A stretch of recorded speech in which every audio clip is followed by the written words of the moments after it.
तो आप मिल आई अपनी होने वाली समधन से। भाई हमें भी साथ ले चलती बेटे के ससुराल।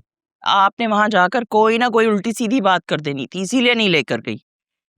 अच्छा सुने, उन लोगों को तो अपनी बेटी की तालीम और मुलाजमत पे बड़ा ही गुरूर है भाई। अच्छी बात है, होना भी चाहिए, जैसे हमें अपने वासे पर है। उनकी बेटी भी हमारे वासे की तरह अच्छी पढ़ी लिखी है, बेहतरीन जॉब कर रही है।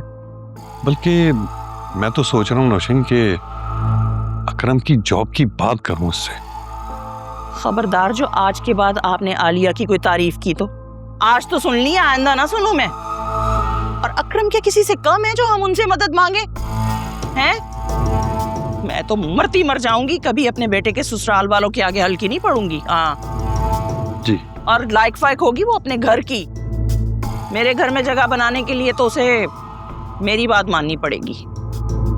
और जहां तक मुलाजमत और डिग्रियों की बात है तो हमारा वासे क्या किसी से कम है? लाखों में एक है, उसके पास डिग्री भी है और मुलाजमत भी। हम क्यों उनसे इम्प्रेस होते फिर भाई? अरे मेरा मतलब वो नहीं था। खैर, तुम तो एक बात का पकड़ के बस शुरू हो जाती हो। तुम जैसे मर्जी चाहो अपनी बहू को रखो, जो तुम्हारा दिल करे। बस बाप होना थोड़ा अकरम की फिक्र होती है। और सच्ची बात तो यह है कि जिस उम्र में है ना, अगर अभी उसने कुछ नहीं किया तो आगे कुछ नहीं कर पाएगा। और तुम खुद जानती हो नशीन, बहन भाइयों में अगर किसी एक का भी स्टेटस कम हो तो ना माशरे में उसकी कोई इज्जत होती है और ना घर में कोई मुकाम। और मैं नहीं चाहता कि हमारे घर का वो किरदार अकरम हो।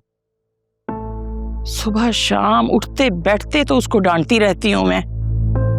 अरे पता नहीं किस दुनिया में गुम रहता है अकरम। अब तो वासे ने भी उसे कुछ कहना छोड़ दिया।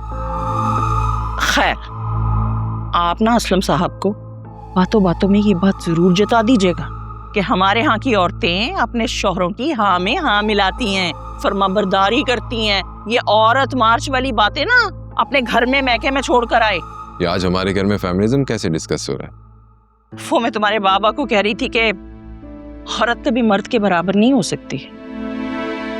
अगर औरत और मर्द गाड़ी के दो पहिए हैं तो जिंदगी का तवाज़ुन बरकरार रखने के लिए हमेशा एक पहिए को आगे और एक को पीछे होना पड़ता है।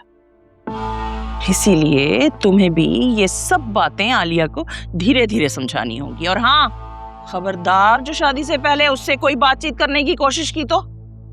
मुझे लड़के लड़की का शादी से पहले फ्रैंक होना बिल्कुल भी पसंद नहीं है। शर्मो हया का भी यही तकाजा है। जी मम्मी, ठीक है, मैं ख्याल रखूंगा।